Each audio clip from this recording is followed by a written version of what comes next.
Hi! Isang magandang araw po sa inyong lahat. Happy New Year sa lahat ng mga nanunood dito sa aking YouTube channel. Welcome kayo sa aking YouTube channel, ang Madiskarting Waray. At ngayong araw nga po ay babahagi ko sa inyo ang aking napakasarap na recipe. Ito yung 2-in-1 recipe. Wow. Ang ating leche plan with obi. Or obi, leche plan. May leche plan ka na, may obi ka pa. Diba? At kung ikaw naman ay nag-aalala dahil wala kang steamer at hindi mo maluluto ang leche plan, huwag kang mag-alala dahil hindi natin gagamitan ng steamer ang pagluto ng ating leche plan. Umpisa na natin mga kawaray. Dito nga po ay kailangan natin ng egg. Ang ating size na gagamitin dito ay medium size. Dito nga po ay pinaghiwalay na po natin ang ating yellow at ang ating white. At ngayon ay kakailanganin po natin dito ng condensed milk. Ito ang 1 at kalahating can at ang ating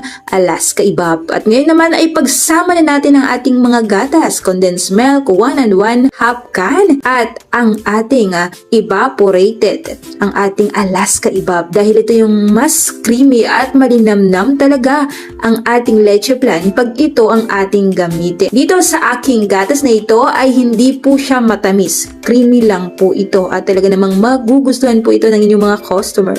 At dito nga ay naglagay tayo ng vanilla extract, 1 teaspoon, or mas masarap ang lemon flavor kung mayroon kayo, or daya para sa ating leche plan. So ganyan lang ang gagawin natin. I-transfer ulit natin sa ating bowl at salain po muna natin ito ng mabuti. At kung ikaw nga po ay walang steamer, gagawan natin ang paraan yan mga kawaray. Kailangan lang pong salain ng salain hanggang sa wala yung buo ng ating yellow egg. At dahil nga ang sinabi ko na hindi na natin kakailanganin pa ng ating steamer, ay lalagyan po natin ito ng gelatin or gulaman. Ito nga po ay naglagay ako ng 1 at kalahating teaspoon or kutsarita para po bumuo na po ang ating egg. So ganyan lang po ang gagawin natin. Pagka may lagay, ay salain ulit natin ito ng mabuti. At ngayon ay magkakaramelize muna tayo ng ating asukal. Sa ating mga lyanera ay gumamit nga po ako ng large at 2 teaspoon po ang inilagay kong asukal bawat lyanera. So ganyan lang po ang ating pag-caramelize ng ating sugar. Kapag nakikita nyo na yung kabilang gilid, yung kabilang side, ay parang nalulusaw na ang ating sugar, doon nyo po ilalagay lahat ng inyong asukal para unti-unti na po siyang matunaw. So ganyan lang po ang technique ng pagpapakaramelize ng ating asukal.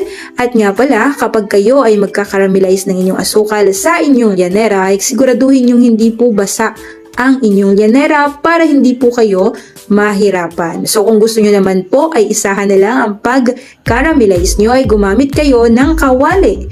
At doon nyo po lahat ng inyong asukal ay tunawin at maglagay na lang po kayo ng inyong water. So ganyan na mga kawaray, at dahil tapos na nga tayong mag-caramelize ng ating asukal, ngayon naman ay isasalang na po natin itong ating leche plan at gagamit lang po tayo dito ng kawali, diba? Kapag may kawali ka, kaldero ka, ay pwedeng-pwede ka nang magluto ng leche plan. Alam naman natin, kapag ikaw ay nag-uumpisa pa lang sa pagluluto ay wala kang mga kagamitan. Kaya naman bagay po ito sa inyo kung kayo naman po ay walang steamer, ay kayang-kaya nyo pong lutuin ang inyong leche plan sa kawali. At eto na mga kawaray, isalang po natin ito sa mahinang apoy lamang. Huwag nating palakasin ang ating apoy dahil kapag malakas ang inyong apoy ay mabibigla ang pagluto ng ating leche plan. Pasensya na kayo, madungis ang ilalim ng aking kawali dahil matagal ko na yung ginagamit, diba? At ang ating lutuan dahil natapunan nga po yan ng asukal, kaya naman pasensya na kayo, hindi ko nalinisan. So ganyan po mga kawaray, ganun talaga kapag nagluluto tayo. Aminin nyo na hindi naman na lahat ng nagluluto na sobrang linis, maya-maya ang punas. Siyempre kapag katapos nating magluto, doon na po natin lilinisan ng ating pinaglutuan. So ganyan na mga kawaray, napapansin nyo nga nagbabago na ang kanyang kulay. At kapag ito ay kumulo na, ang ibig sabihin lang niyan ay okay na. Kapag kumulo na, hintayin nyo lang po at orasan nyo lang po ng 5 minutes pagka kumulo na ang inyong sinasalang na leche flan ay okay na po ito. At huwag nyo nang patagalin pa dahil baka ma-reject ang inyong leche flan at magbuo-buo ito. So ganyan lang po mga kawaray, pagkatapos ay salain ulit po natin. Diba napakaraming sala. Bawat yanera ay lagyan po natin ito ng 3 sandok. Pero hindi na ako gumamit ng cup dito, tansyahan na lang. Kapag kayo ay ang guide nyo lang ay kalahati ng inyong yanera. Kasi ang kalahati niyan ay lalagyan po natin yan ng ating ubi. So ganyan na, ito ay ilagay muna natin sa ref. Kailangan ng palamigin po muna natin ito. At diba, masasabi ko sa inyo, creamy po itong ating leche flan. At dahil nga po, luto na itong ating creamy at napakasarap na leche flan, ngayon naman ay magluluto na tayo ng ating ube. Sa ating ube ay gumamit lang po ako ng 1 kilo. At dito nga po mga kawaray ay nilaga ko na po ito. Nakalimutan ko nga lang balatan, nawala sa isip ko. Kaya naman nung nalaga na natin, tsaka ko na lang po ito binalatan. Pero kung kayo po ang magluto, mas mainam na balatan nyo muna bago nyo lagain para hindi kayo mahirapang balatan na kapag kaluto na ito. At pagka mabalatan na nga po natin, tsaka po natin ito dudurugin o pipinuhin po muna natin ito, tsaka po natin isasalang. At yan na nga po, pinong-pino dapat mga kawaray para hindi na kayo mahirapan sa pagluto nitong ating ube. At dahil nga napino na natin ito, tayo na po ay maglagay dito ng evaporated milk. 1 can lang po ang inilagay ko. Ang size ng ating can ay 370 ml. The best na po ito at talagang saktong-sakto na. At then, ito na ay maglalagay naman na tayo ng ating condensed milk. At sa ating condensed milk ay gumamit lang tayo dito ng 1 1/2 can ng 300 ml. At napapansin nyo nga mga kawaray, doon sa ating leche flan ay gumamit nga lang din po ako ng 1 1/2 can. At ang size nito ay 300 ml. Bali 3 pong can na condensed milk ang ginamit ko sa ating recipe na ito. At para pasarapin pa natin lalo ang ating ube, ngayon ay maglagalagay po tayo ng ating ube flavor. Ito yung ating pangpasarap lalo sa ating ube. Ito yung wala sa iba na hindi na sila naglalagay pa ng pang-flavoring at naglalagay na lang po sila ng pangkulay. Pero para sa akin, mas mainam na maglagay pa po kayo ng ube flavoring para ma-enhance talaga niya ang lasa na lasang ubing ube. At dahil nga po, matagal na po natin itong ibinix, hinalo-halo at kaya naging pino na siya mga kawaray, diba? Pinong-pino. At kapag ganito na siya mga kawaray, pinong-pino na talaga at halong-halo na siya. Ngayon naman po ay isasalang na po natin ito sa mahinang apoy lang din po. Huwag po nating palalakasan ang ating apoy dahil mabilis lang po talaga masunog ang ilalim nito. Kailangan ay dahan-dahan lang ang ating apoy. Alalay lang po kayo kapag nagluluto at huwag na huwag niyong pababayaan na kumulo lang ang inyong ube na hindi niyo po ito hinahalo. Once kasi napabayaan nyo ay masusunog at matututong nga po itong ating ube. At eto na mga kawaray, unti-unti na nga pong tumitigas ang ating ube. Ang ibig sabihin lang yon ay malapit ng maluto. At dito nga dahil nangangawit na ako sa kakahalo, kaya man nagpatulong na ako sa aking anak at enjoy naman si Caitlin sa paghahalo ng ating At sa mga hindi pa nakakaalam na ang kasama ko tuwing nagbablog ako ay ang aking anak na si Caitlin. Minsan siya ang nagkakamera at ako naman po ang nagluluto at minsan siya po ang nagpapakita sa ating camera. So ganyan po, tinuturuan ko yan si Caitlin na magluto para paglaki niya ay kayang-kaya niya na at kahit wala si nanay sa tabi niya ay kayang-kaya nang magluto. At sa mga magtatanong kung ilang taon na itong aking anak ay 8 years old. Magnanay na siya ngayong January. Thank you Lord at binigyan niyo po ako ng napakasipag at matalinong Caitlin. At eto na mga kawaray. At naluto na nga po natin itong ating ube. Ito ay niluto ko ng 40 minutes. Hinalo-halo ko siya mga kawaray. Wag na wag kayong maiinip. Ganun talaga. Matagal. At dahil nga po malamig na ang ating leche flan at malamig na rin itong ating ube, Ngayon naman ay pagsasamahin na po natin itong dalawang napakasarap at tradisyonal na ihinahanda tuwing New Year. Sa lahat ng okasyon ay talagang may ube at may leche flan. Kahit anong araw yan, kayang-kaya nyo rin pong lutuin ang nabibili nyo lang at kung saan-saan, di ba mga kawaray? Kaya naman ano pang hinihintay nyo? Lutuin nyo na po itong ating napakasarap na ube at ang ating leche flan. Dito ay nakagawa nga po tayo ng 5 lyanera ng ating ube leche flan. Diba? So, ganyan lang ang gagawin nyo. Ipapatong nyo lang ang ube sa inyong leche flan. At eto na nga po mga kawaray. Masasabi ko na kung ito ay gawin yung pang business, ay pwede nyo po itong ibenta ng 180 ang isang lyanera. At ang gagamitin nyo lang pong tub dito ay size 750 ml. Yun po ang inyong paglalagyan nitong inyong leche flan or ube leche flan. Hindi ko lang po inilagay sa ating tub. At dahil nga po ito'y panghanda nga po namin sa aming ngayong darating na New Year, kaya kahit ilang araw po ito ay hindi po ito masisira, 'di ba? Ilagay lang po natin ito sa ating ref. At kung kayo nga po ay magpapa-order nito mga kawaray, yun na nga po ang sinasabi ko na ang inyong paglalagyan dito ay 750 ml at pwede nyong ibenta ng 180 ang isa. At malaki na ang tutubuin nyo dito. Lampas kalahati ng inyong puhunan. So, ang puhunan ko lang dito ay nasa 400. Dito ay may bibenta nyo po ito ng 900. Mayroon na kayong 500 pesos.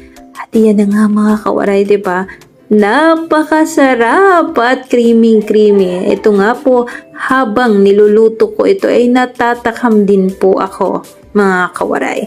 At nga po kung gusto nyong hiramin ng mga picture na pwede nyong pong ipang-post sa inyong mga FB, ay pwede nyo pong dalawin ng aking Facebook, Hasmin Cabigues, at pwede nyo pong hiramin ang aking mga picture na pwede nyo rin pong ipang-post ito at panimulan nyo at ipang pa-order nyo po. At diba, masasabi ko sa inyo na ikaw na nasa bahay lang, ikaw yung nanay na nasa bahay lang, ngayon, kung wala kang gamit at nag-iisip ka kung ano ang pwede mong ibenta dito, ay pwede kang magbenta ng leche flan at ube. Diba po, pwede nyo po rin po itong paghiwalayin. Ang akin lang ay pinagsama ko. Depende po sa inyo kung gusto nyong paghiwalayin ang inyong ube at inyong leche flan. So hanggang dito na lang mga kawaray at sana ay nagustuhan niyo po ang recipe kong ito ngayon. At kung nagustuhan niyo mga kawaray, please subscribe my YouTube channel.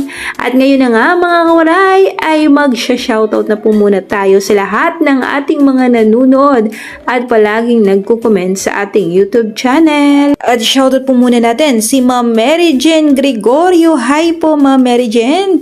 Shout po sa inyo, ang sabi niya, Merry Christmas man, thank you so much sa mga video mo dahil ang dami kong natutunan sa mga luto mo, ma'am, lalo na sa sapin-sapin na hindi ko alam lutuin, nalaman ko po, malaking tulong po kayo, thank you so much. Ulit, thank you po. At i-shoutout po natin si Jo Ang Garciano, ang sabi niya, wow, ang sarap naman ito sa New Year, Ma'am Jazz. Shoutout din po natin si User P. Ang sabi niya, thank you so much sa tips. Gustong-gusto ng mga anak ko. Nakakatawa nga kasi walang ube flavor dito sa Japan. Ibang kulay lang ginamit ko as in red. Nasarapan ng mga anak kaya nagluto ulit ako. Agree Sian Mazos po. At shoutout po natin si Maribeth Mangaring. Sabi niya, sarap naman po niyan, Miss Jazz.